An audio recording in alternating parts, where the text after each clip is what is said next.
Nåja, det finns ju snö.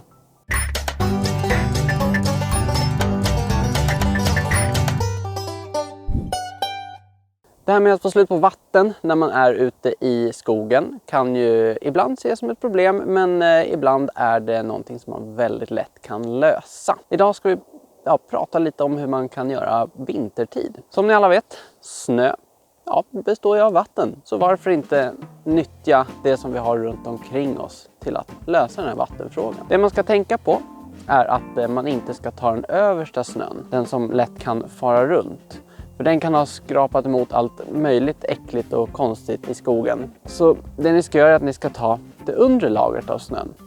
Och det kan man smälta för att få om till vatten och dricka. Det finns lite fler saker som man ska tänka på också. Bland annat så är det fördelaktigt att smälta is framför snö. För att isen den innehåller mycket mer vatten, den är kompaktare. Så man får ut mycket mer vatten per kastrull kan man säga. Man ska inte ta is från havet, alltså saltvatten. För det kan ju rubba saker och ting i kroppen. Men det kan även bli tvärtom.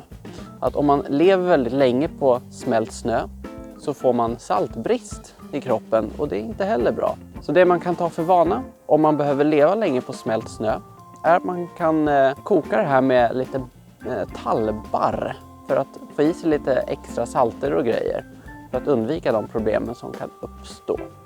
Det kan ju vara lockande att slita åt sig en näve snö och låta smälta och svälja ner på språng. Men snö är väldigt, väldigt kallt och det kan orsaka kramper i magsäcken. Och det är inte särskilt bra alls när man är ute och vandrar. Samma sak kan ju även hända om man dricker väldigt, väldigt kallt vatten. Så det ska man ha i åtanke. Så, nu ska vi fixa lite vatten så att jag kan få mitt te.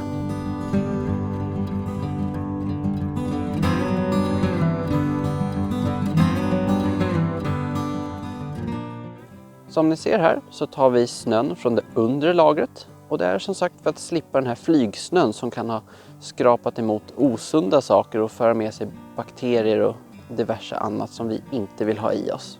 Köket jag har med mig ut idag är ett litet fastbränslekök från BCB som kör med gelébränsle kan man säga. Det är sprit i geléform. Så ställer vi den här kastrullen ovanpå och låter snön smälta.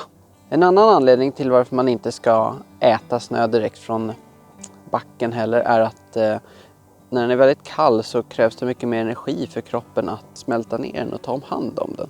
I och med att vi kokar vattnet så tar vi död på eventuella bakterier, virus och parasiter som kan finnas här i. I gamla arméns överlevnadshandbok så sa de att det skulle koka i 20 minuter. Men det anses idag vara väldigt överdrivet.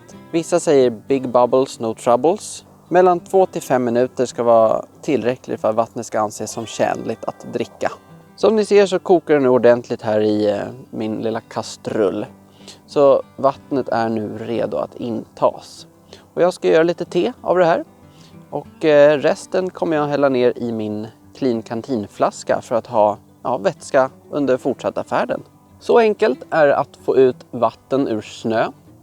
Och det är en väldigt bra kunskap att ha här inne. Antingen om man glömmer vatten eller om man planerar att kunna bära med sig mindre vatten ut på tur. Ni får gärna följa oss på våran YouTube-kanal och även kika in på vår hemsida friluftskanalen.se och våran Instagram.